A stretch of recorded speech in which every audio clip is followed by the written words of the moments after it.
The Moore Show is supported by Mindscape, Paranormal and UFO Matrix magazines. Available for download on all major digital platforms.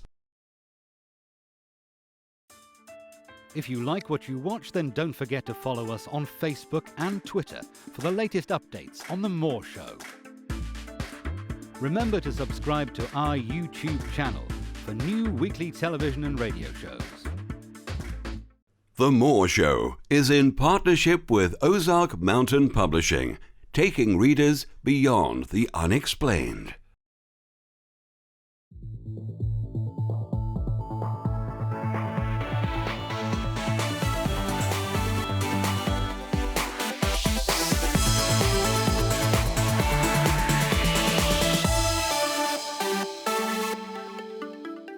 The comments and views expressed on The Moore Show are those of the people that make them and do not necessarily reflect the view of Kevin Moore, The Moore Show, or this radio station and its affiliate or sponsors. This show is for entertainment purposes only. Broadcasting from the UK and across the world on TV, radio and online. I bid you all good morning, good afternoon, good evening, wherever you may be in all the world's time zones. This is The Moore Show, and I'm your host, Kevin Moore. For the next hour, I'll be covering subjects that will open up your mind and provide you with information you may have never heard before. On today's show, I'm joined with my guest, Catherine Ann Reese. Now, Catherine is the founder and director of Discover Your Life's Purpose. Catherine is a nationally known author, teacher, and public speaker. She wrote the book Soul Choices: 6 Paths to Finding Your Life's Purpose.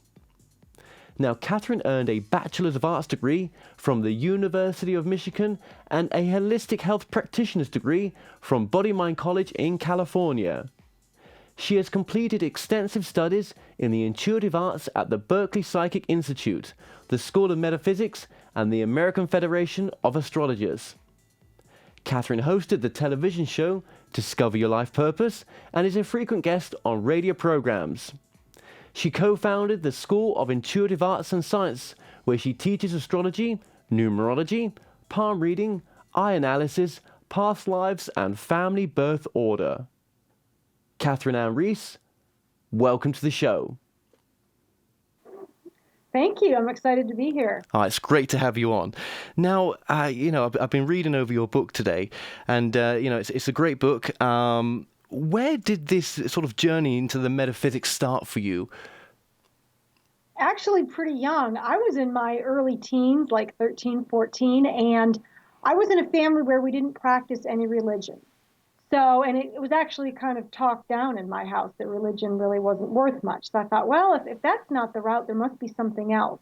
And so I was drawn to metaphysics. And I remember going to the library on my own.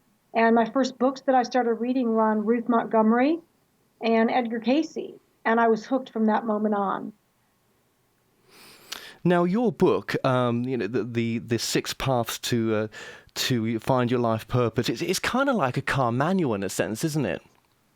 It is. I really designed it and wrote it to be a guidebook, a journey that people could take, following the steps and the instructions that would lead them to fully realize their life purpose. Absolutely. And obviously you must be using it to find out your life purpose as well. It must be a kind of ongoing thing. Yeah, that's really how it started. I, was searching for my life purpose ever since I was in my 20s after I graduated from college. And traditional routes didn't really give me the answers that I needed. And so I went to see an astrologer. And for that 2-hour session, I was just completely transformed by the information that I received. So I said, I have to study astrology and figure out how it works. And so that was the first path that I started out in. So I studied astrology, became an astrologer, and started working with clients.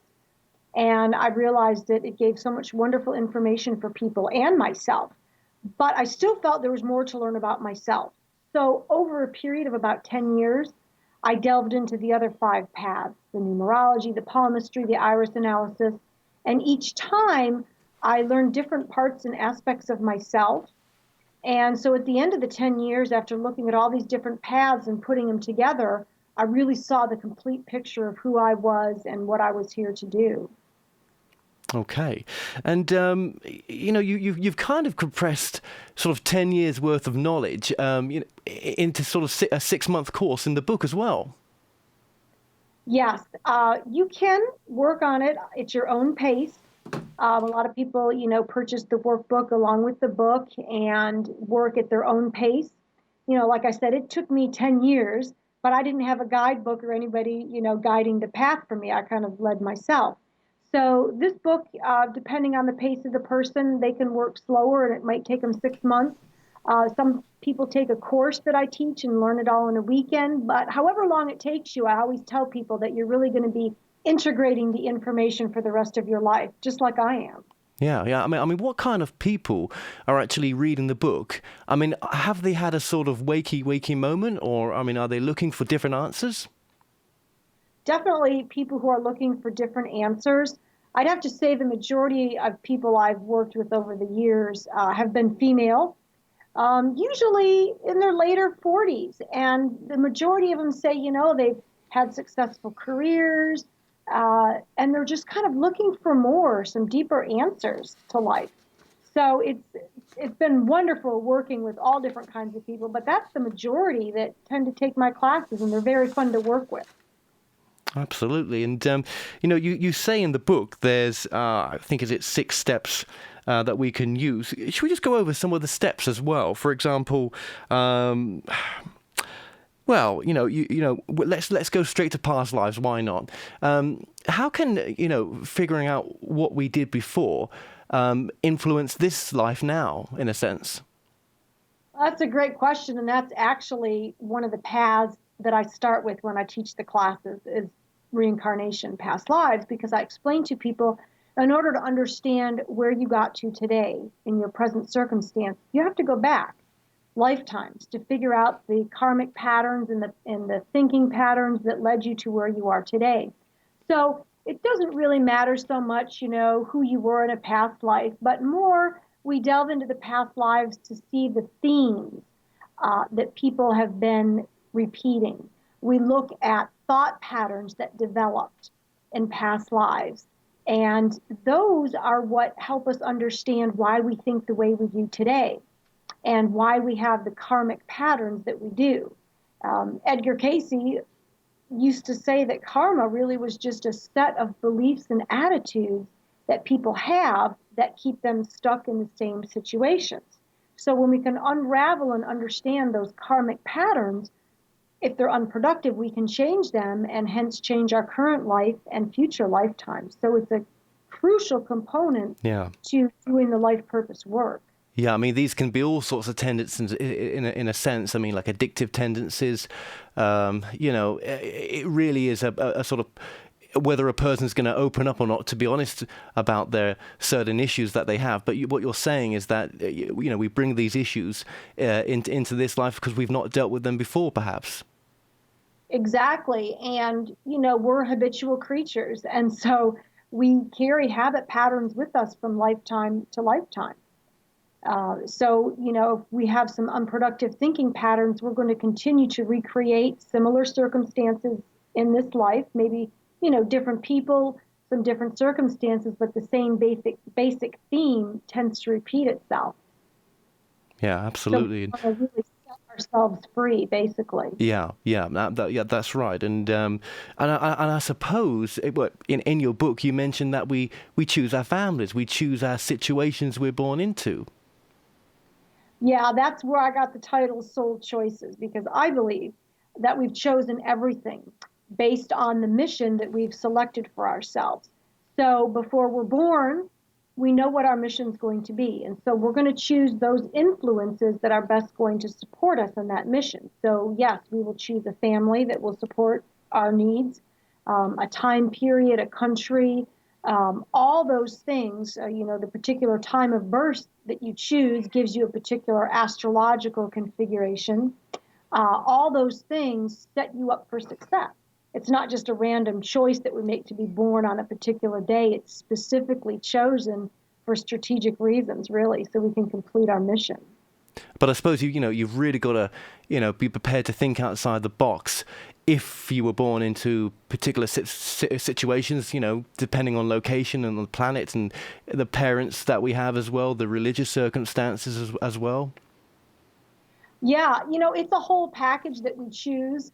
So we try to do the best we can. Sometimes there's some things in the package that don't necessarily apply to our life purpose, but they're kind of in there. They came with the whole deal. So, one of the people that I studied in the book was Mozart, because I think his life story is a great example. He chose to be born in Austria, a country whose focus was solely on music. He chose a time period where he didn't have to compete with TV and video games. Music was the basic form of entertainment. Yeah. And he chose a family that was musicians. His father played in the orchestra, his sister was a musician. So he chose just perfect circumstances to play out his life role as a famous musician. Yeah, it's as well. One of the questions that came into my mind just there was, I wonder why a soul would choose to have handicap, conditions in a sense. I mean, do you think it's perhaps it's to do with the people that come into the lives of that soul and that are touched by that soul, especially the families? Well, I always think that it's a two-way street, that the soul that chooses particular parents gains, and the parents as well have something to learn from that soul who's incarnating. So there's so many reasons why somebody would choose to be born in a handicapped body. So many various reasons. A lot of them could be highly evolved souls and just want more of a challenge. It just depends on so many factors. Yeah, I mean, and then you could sort of, atheist, for example, why choose to be an atheist and cut yourself off? Exactly. Well, my situation was interesting because I chose parents that weren't religious at all. And growing up, I felt kind of strange because friends of mine would talk about going to church and communion, and I had no idea what they were talking about.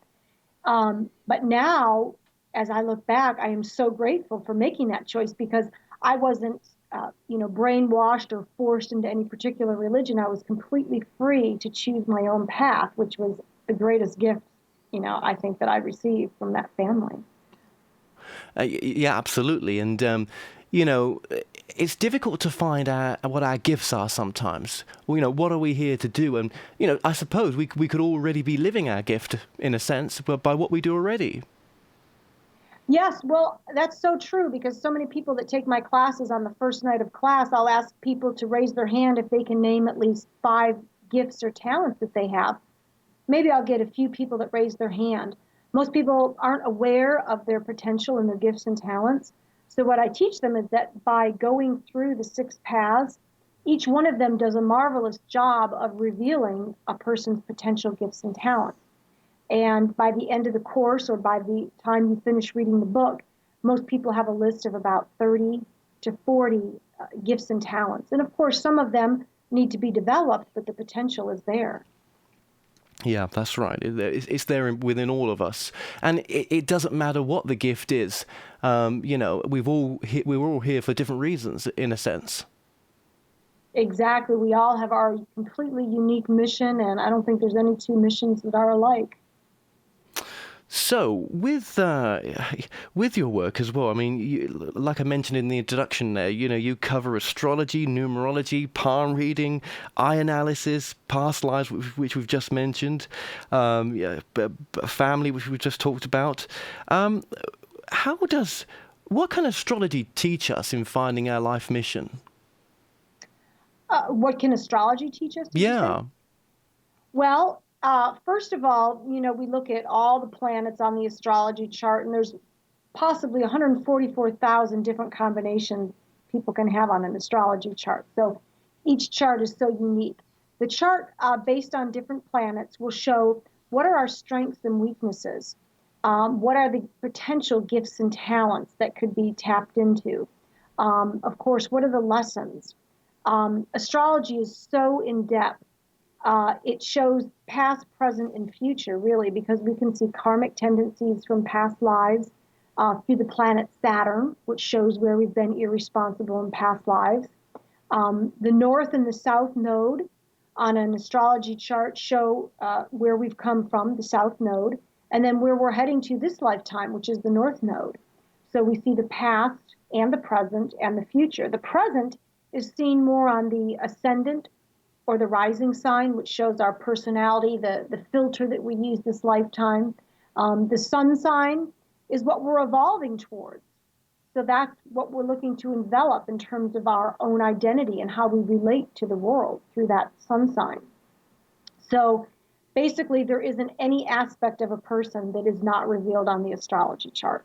Our learning abilities, our creativity, our sexual style, our relationship preferences, early childhood education, all our family members are present on the chart, our career potential and career possibilities. It's just fascinating. I mean, you could study and talk to somebody about their chart for 5 hours if you did an in-depth analysis. Yeah, I can imagine the in-depth analysis for the charts can be, a bit of bedtime reading as well. Oh, yeah. And, it takes a lifetime to really integrate the chart. Because with astrology, the interesting thing is that the planets are always moving. So at the time of your birth, if you get a correct birth time, we would say we could take a picture of the heavens at the moment somebody's born. And the exact placement of the planets at that time creates a particular personality imprint on that person. However, from the moment they're born, we know that the motions are not stagnant. They're always moving. So with the planetary movements, they explain why certain events are triggered at different points in our lives. So we can do what's called a progressed astrology reading to see currently what's going on with the person and what's being triggered. We're kind of like if you could think of a person as an acorn that is wanting to grow into this big oak tree. And we all have our unique plan of how we're going to grow into this beautiful oak tree. And astrology is one of the timings, tools that we can use to see when we're going to unravel certain parts of ourselves and at what time, such as when are you most likely to get married? When are you most likely going to, fall into the career that really matches your life purpose? All those things can be seen through progressed astrology. Absolutely. And there's so many good ones to mention here as well. Well, numerology, I mean, that's a subject in its own right again. And, how does this relate to our soul choices and path? Well, again, with numerology, the day that we were born, all those numbers add up to a particular numerical vibration, which explains what we call our life path number, which is what we're here to do. It's the path we're here to walk. So the numbers are just a different tool to help us understand ourselves. It's just another form of self-awareness. So we look at the birth date, which again, the birth date is a choice we made because we wanted those influences. And then we also look at our name. And people say, well, I didn't choose my name, my parents did, so it really doesn't have any importance to me. And I say, well, how do you think your parents knew what to name you? And you'll hear all kinds of stories from parents about how they chose their children's names. But ultimately, it comes down to there was some connection, some intuitive sense of what to name that child. So when we look at the name, we see that every letter of the alphabet has a particular numerical correspondence. So we can add up the total of somebody's first, middle, and last name. And that gives us what we call the expression number, which shows what did the person come here to express, or what kind of person did they come here to be.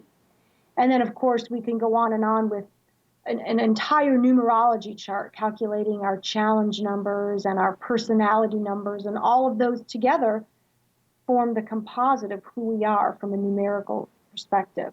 And I love numerology because it's so easy. Basically, I tell people if you can add and subtract, and even if you can't, if you know how to work a calculator, you can do your own numerology chart. So that's one of the sections in the book that's very easy for people to do on their own.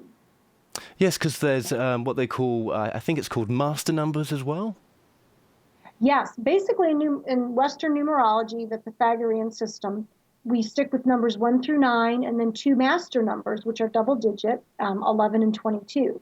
And master number simply means that because it's a double digit, it tends to carry more energy than the other numbers. So people who have master numbers in their chart tend to be people who may end up, being famous or very connected to their life mission, very driven to succeed or to do something related to their mission. So those folks often do tend to feel a little bit more pressure growing up because they feel this pressure that they're supposed to do something. The energy of those master numbers is a little bit stronger. So ultimately, it's a gift if you know how to work with that kind of energy. Okay, well, look, we're going to take a quick break, so stay tuned and we'll be right back.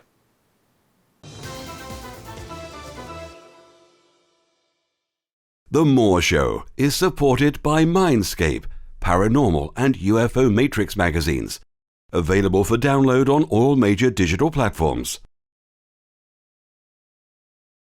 Visit themoreshow.co.uk/shop to purchase products and services from your favourite past guests. If you're new to this site, you can also catch up on the previous television and radio shows through YouTube and the Moore Show website. The Moore Show is in partnership with Ozark Mountain Publishing, taking readers beyond the unexplained.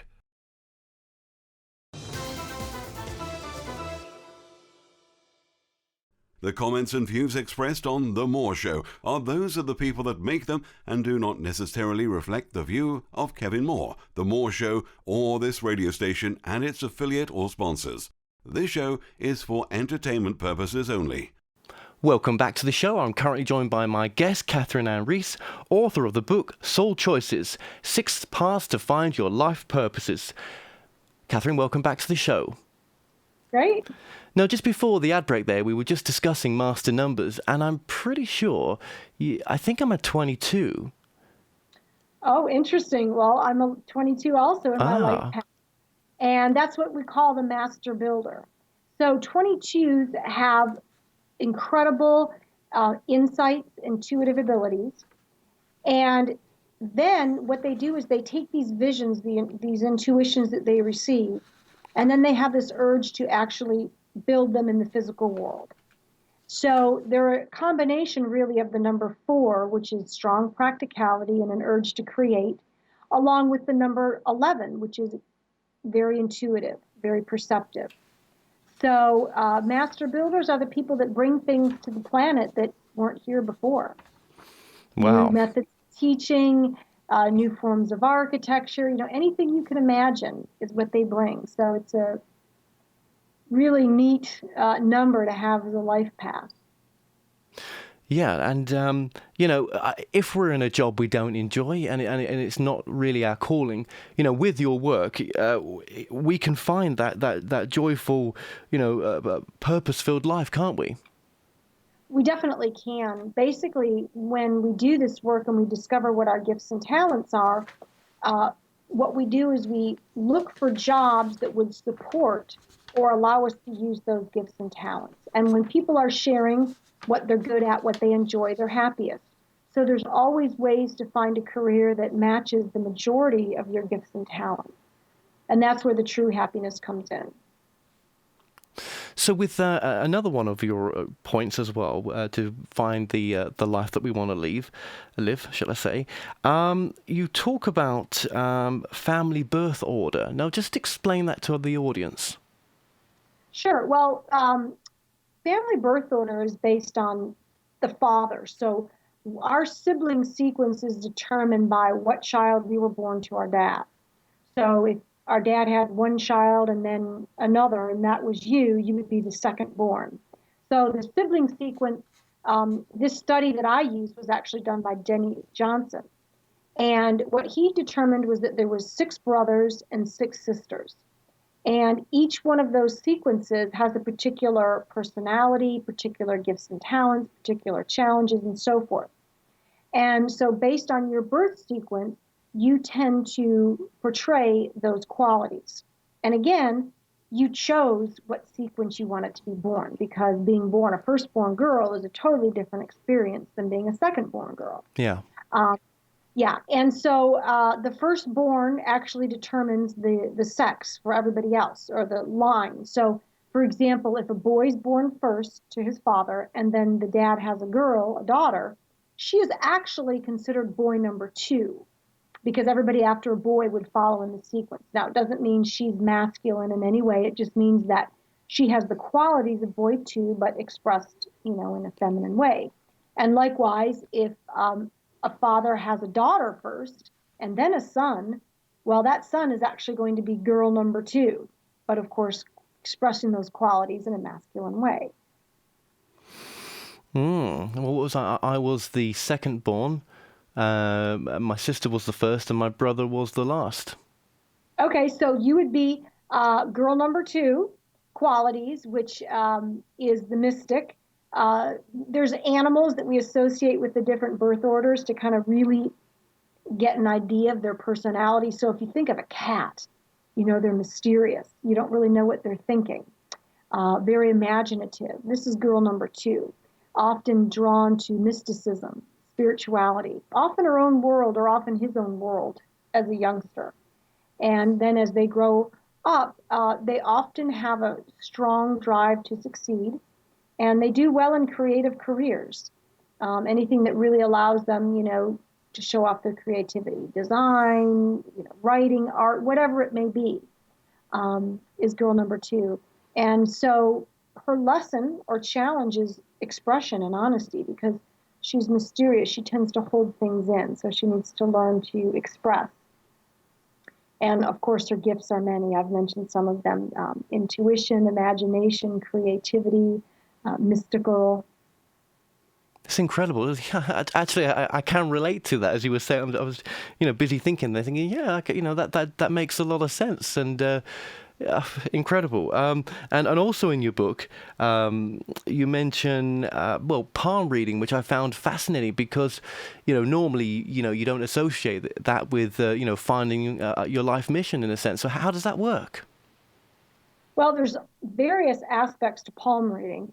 First of all, we look at the palm shape, which is the temperament of a person.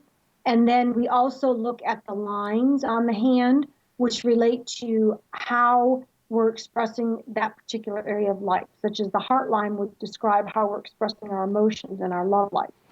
And then my specialty is looking at the fingerprint pattern, because the fingerprint patterns have to do with and reveal our life purpose. And so there's various patterns, actually 4 different patterns that you can have on the fingertips. And then we look to find what pattern is the predominant pattern. The fingers that those patterns are on also have something to say about that person's life purpose. So we combine all that information to get the full picture of that person and how it all comes together. With all these studies, the art of reading or doing a reading versus, say, getting a print off from the computer, which you can do. You can go online and have a free astrology report printed out, or, things like that. But the beauty of having a person interpret your chart, which is something that a computer cannot do, is it puts all the pieces together and considers all of them to give an accurate reading of the person, because certain influences will modify a trait and other influences may magnify it. So I could, if you told me, you were a fire palm, let's say your palm shape was fire, and I said, oh, you're a real enthusiastic go-getter, and you'd be thinking, well, that's not really me. But if I took a deeper look at your palm, the way that you express that fire quality could be toned down quite a bit based on other things that we see in your hand. So that's why just looking at parts in isolation doesn't really give you a full, correct picture of how that person's expressing those energies. Okay, if you could just back off from the camera just a little bit. There you go. Perfect. That's okay. Just to get it right. And am I looking in the right place? Yes, perfect. Perfect. Oh. Perfect. Yeah, no, that's fine. Is that good? That's perfect. Okay.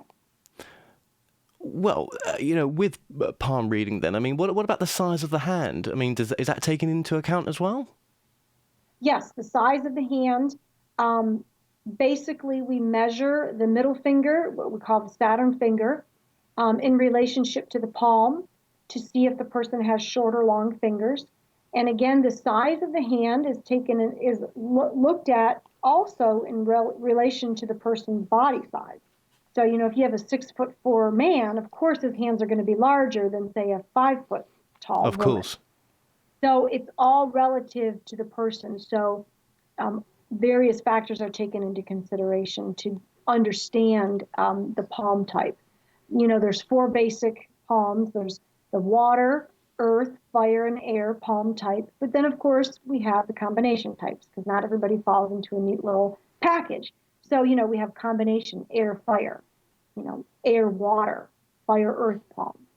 So you really have to take many things into consideration when understanding what type of palm that person has. And, when I've been to see a palm reader before, they always talk about the lifeline on the hand, but I don't think you cover that, do you? And is it accurate as well? I do cover what we call the lifeline. It's also known as the earth line. Now, I probably have a different perspective than other palmists in that I see the earth line as more our sensuality, our enthusiasm for life. So it also does relate to health. Contrary to some people's beliefs, it does not show how long you will live. That's a myth. But it's more the vitality of the person. You can also see their openness or closed tendencies to the world.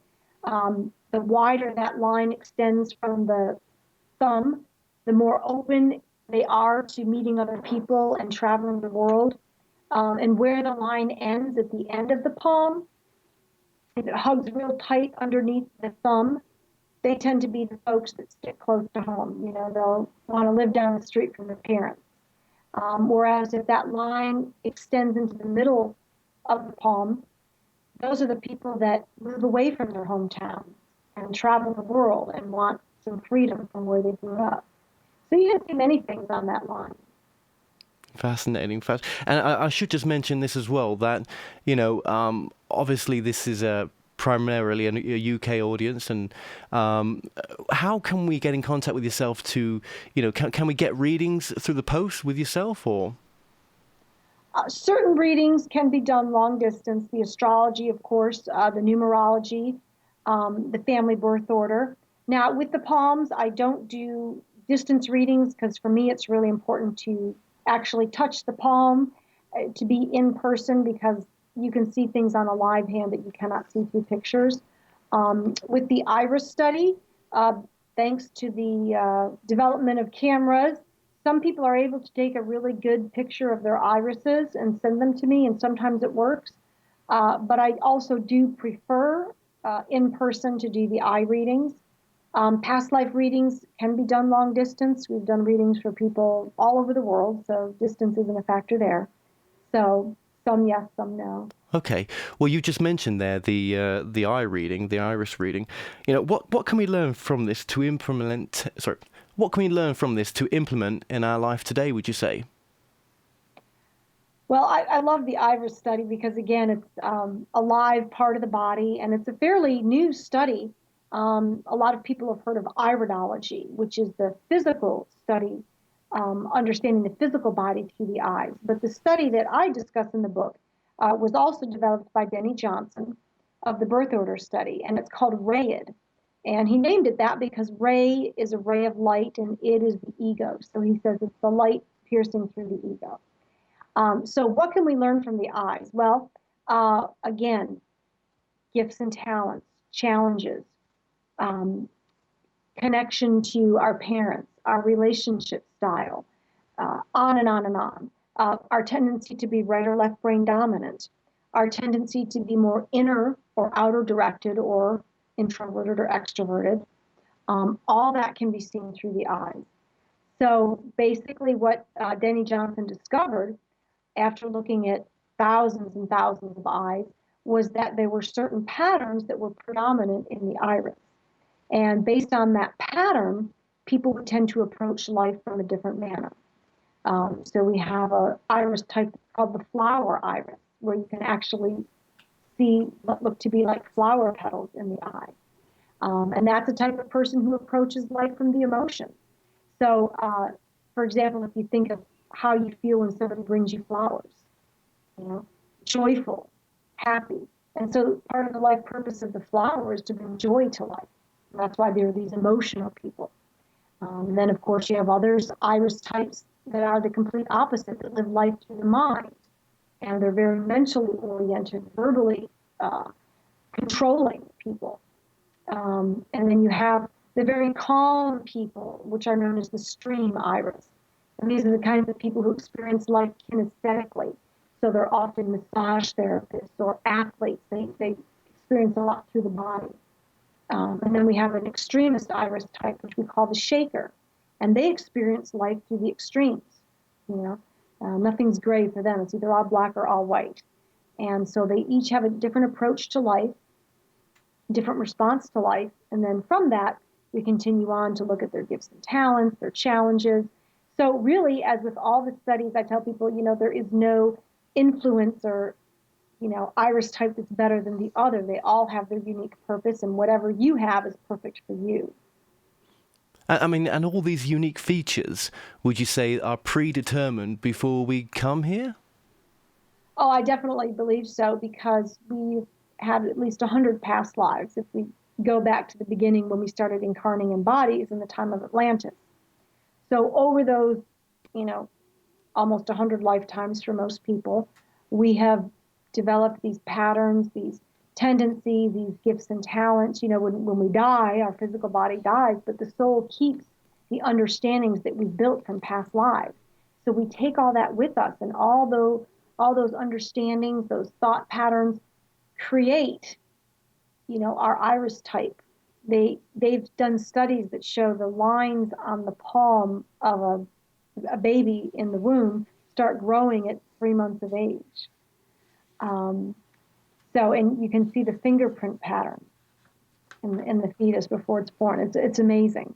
And again, the time of birth is specifically chosen to give us the astrological and the numerical influences that we need to best carry out our mission this lifetime.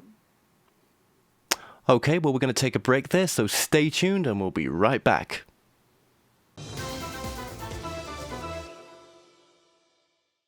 The Moore Show is supported by Mindscape, Paranormal and UFO Matrix magazines.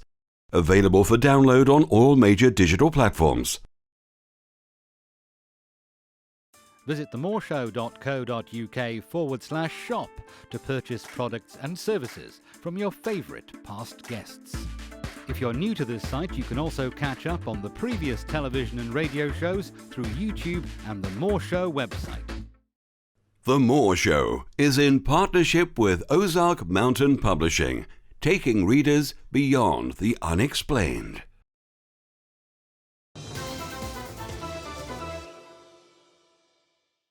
The comments and views expressed on The Moore Show are those of the people that make them and do not necessarily reflect the view of Kevin Moore, The Moore Show, or this radio station and its affiliate or sponsors. This show is for entertainment purposes only. Thank you. Now, Catherine, just before the break there, we went into a bit more into past lives there, because all this work, it does tend to lead into that one tract of what the soul purpose is. And, why do you think we incarnate on planet Earth? Why come here? Well, I see the soul as like a puzzle, where it has these different puzzle pieces that it wants to fill in. And those puzzle pieces represent understandings that we gain through experience. And this planet is the best place to come for experience, because that's really how we learn. We don't learn by reading a book. We learn through experience. And I can't think of any experience you couldn't have on planet Earth. It allows us to do everything. So the soul, being this puzzle, says, I need to fill in my puzzle pieces. And where can I best do that? Where can I get all these experiences? It's, this planet Earth will offer me the ability to experience, to create. And so with each lifetime, we fill in certain puzzle pieces. So maybe in one lifetime, we really want to learn, what is cooperation? How do I cooperate? So maybe we'll choose a family with, 8 brothers and sisters, and we all live on a farm. So we all have to cooperate, right? With 8 brothers and sisters.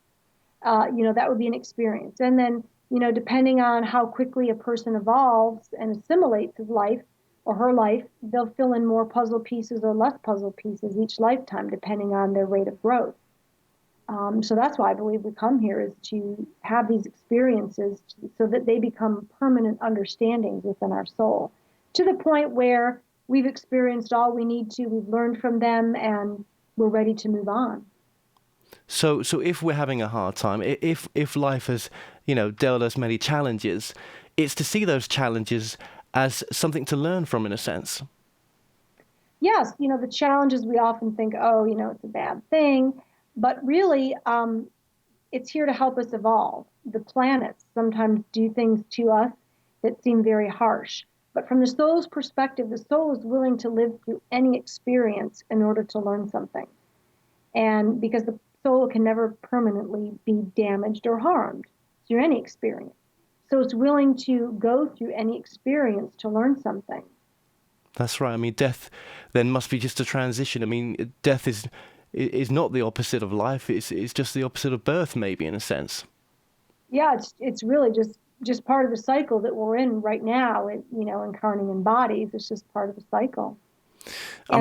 Yeah. I teach people that if they can assimilate as much as possible while in the body, which doing this life purpose work is one way of assimilating what's happening to you and why. When they die, the assimilation process is much smoother, much quicker.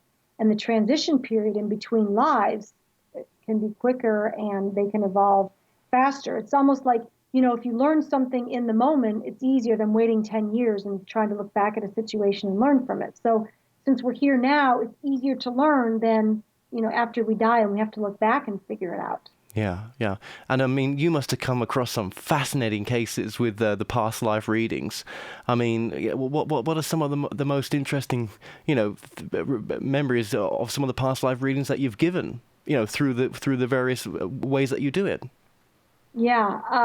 Oh, wow. Well, of course, the readings that we've had of people who were in Atlantis have always been fascinating. We've done readings for people who, were neither male nor female. They were incarnating before they had a gender. And some of them in Atlantis were able to come and go out of the physical body. They still had those abilities. So those are very interesting readings. Another one, which reminds me of an interesting case, was a girl who was born into a family this lifetime where her parents were basically alcoholics and her dad was very abusive. But her mom did have some loving qualities. And what the reading said was that before she, incarnated in the body, when she chose those parents, she didn't realize how difficult or what an impact it was going to have on her. And once she was in the body, it was harder than she thought it would be. And I always thought that was interesting, that, I guess before you're in a body looking at a situation from the other side, it may look pretty simple. And then when you actually get in it and you're in the mud, right, walking through the mud, it's a lot more difficult perhaps than you would have thought. And we often wonder, why did I choose this? But I do believe even if that ends up being the case for somebody, there's always tools to use. There's always ways to gain support, from the spiritual world as well as from people here to get through those difficult situations. And it's often those difficult situations that propel us into these kinds of studies. And the girl that I was speaking of actually, because of her difficult family experience, sought out metaphysics and found us as teachers and got readings and so forth. Yeah. I mean, have you ever had any sort of off-world readings where people haven't been on this planet? No, not as of yet. Yeah, they've all been here because they've all been when they were in a body. So it was either we have had some Lemurian lifetimes, which was even before Atlantis. We have had some of those. Incredible. And there's so much of your work to discuss, and it's I think your work's pretty important actually with using these principles that you've developed to encourage a better way of living, isn't it? Oh yeah, I mean they're tools to help us, and basically what I tell people is, by becoming aware of your gifts and talents and your lessons, it gives you an advantage over other people. Because let's say, wherever you live in the world, if you live where I do in Kansas, you have to turn on the Weather Channel before you go outside because the weather's always changing. So if I turn on the Weather Channel and I see it's going to be raining, I grab my umbrella before I go outside. So when I go outside, I have my umbrella. I still have to walk through the rain, but I'm prepared, and other people aren't. So that's the way I describe this work is when you do this work, you become aware of what your lessons are. And it doesn't mean that then you don't have to go through them, but it means that you're more prepared to handle them. So when you get into a situation that you see as triggering one of your lessons, you're prepared. You say, oh, I know Yeah. what this is about. It's triggering my such and such lesson.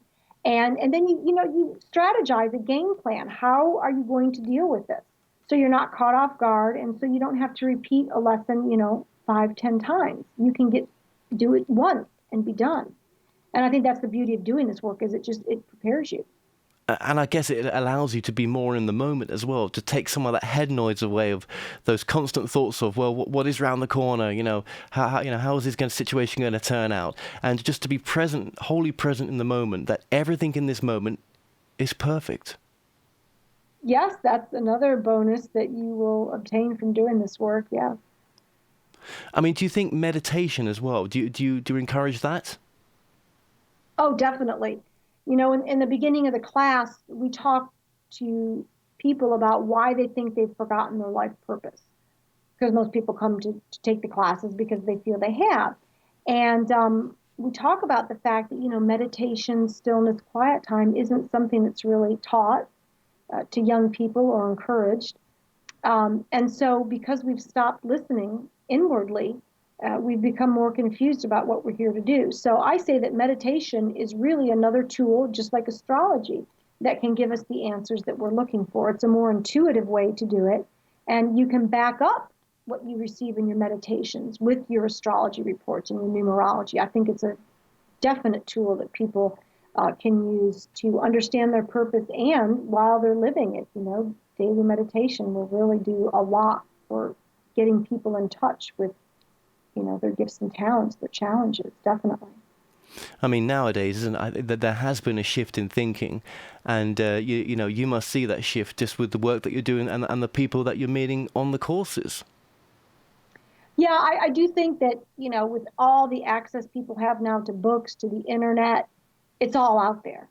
So for the people who have a really hungry mind, they're able to grab it. Whereas I tell people, 100 years ago or so, the secret societies held all the information. They kept the metaphysical truths and the spiritual secrets.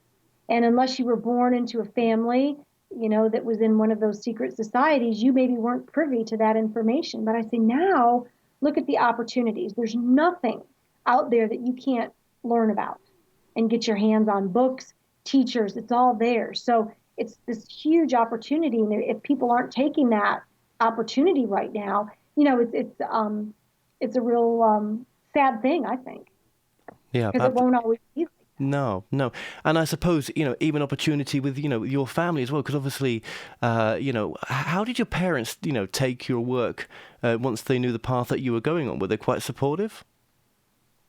My mother was, yes. She actually is very interested in all this. She just never really pursued it. So she was pretty fascinated by it, actually. And my dad, surprisingly enough, never spoke out against it. And I think, secretly he was really intrigued by it. So he would listen to what I would say and, never criticized or made any kind of judgment about it. So that was very helpful for me, because of course we always want our parents to approve of what we do. So Well, that must have helped you by choosing this life, and the parents to support you in the work that you're doing. yeah, I think it was a definite choice that worked to my advantage. Well, with your husband as well, you work together. I mean, obviously, you must have looked into your charts and everything else both together, and you must have chosen to be working on the foundation that you are now as well. Yeah, I joked that I wouldn't marry him until I did all his charts, figured out everything about him. And, you can also apply this work to relationship compatibility. So I checked out all the different angles doing his charts. And of course, we had fun learning about each other along the way, doing our charts. And yeah, we had several past life readings, how in lifetimes before we had been together doing similar metaphysical studies. So it's no coincidence that we chose to meet up again and continue doing this work, I think in a bigger way than we ever have before. Yeah. Now, just tell me about the foundation that you've got and the institute as well. Sure. Well, we formed a school called the School of Intuitive Arts and Sciences about 12 years ago. And so through that school, we offer many of our classes, the intuitive readings that we've spoken of, the past life readings.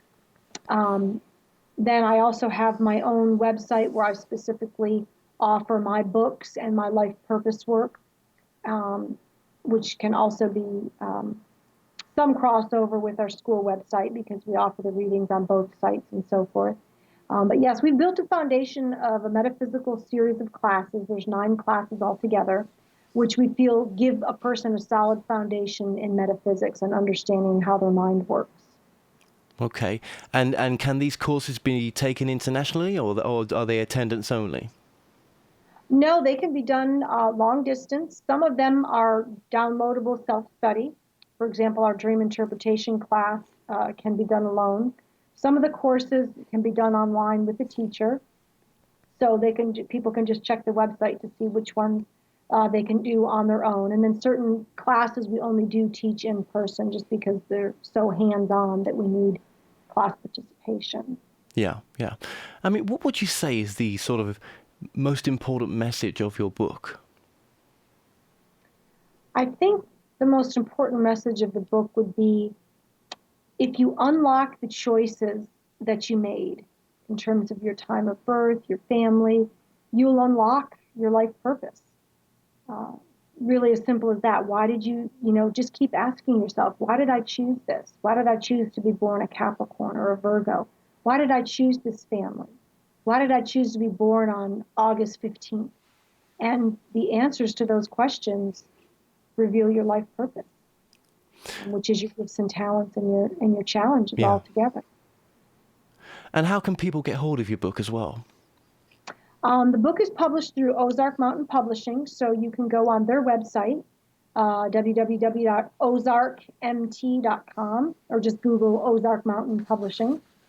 They can go on my website, which is www.catherineandrews.com, or discoveryourlifepurpose.org. Either one of those addresses will get you to my website, and you can purchase the book there. You can always go, well, I don't know if you have Barnes & Noble in the UK. No, mainly Amazon, but Barnes & Noble for the US cut, yeah. Okay. Anybody in the United States can go to a Barnes & Noble and have it ordered in if it's not already on the shelf. Well, Catherine Andrews, I just want to say thank you so much for joining us today. It's been a complete pleasure, and I'll definitely get you on next time as well. Oh, it's been a pleasure. Thank you. Well, we've come to an end on today's show. Don't forget that you can listen and watch all our past interviews on The More Show's official YouTube channel. Remember to subscribe to our YouTube channel for new daily shows. You may also find out more on our past and upcoming guests on The More Show via themoreshow.co.uk, and do like us on Facebook and Twitter for the latest updates. So until next time, be safe.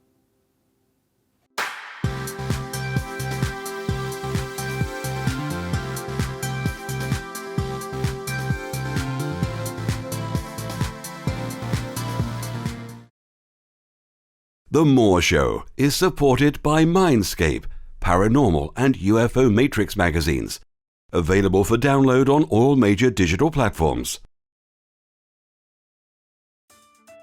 If you like what you watch, then don't forget to follow us on Facebook and Twitter for the latest updates on The More Show. Remember to subscribe to our YouTube channel for new weekly television and radio shows. The More Show is in partnership with Ozark Mountain Publishing, taking readers beyond the unexplained.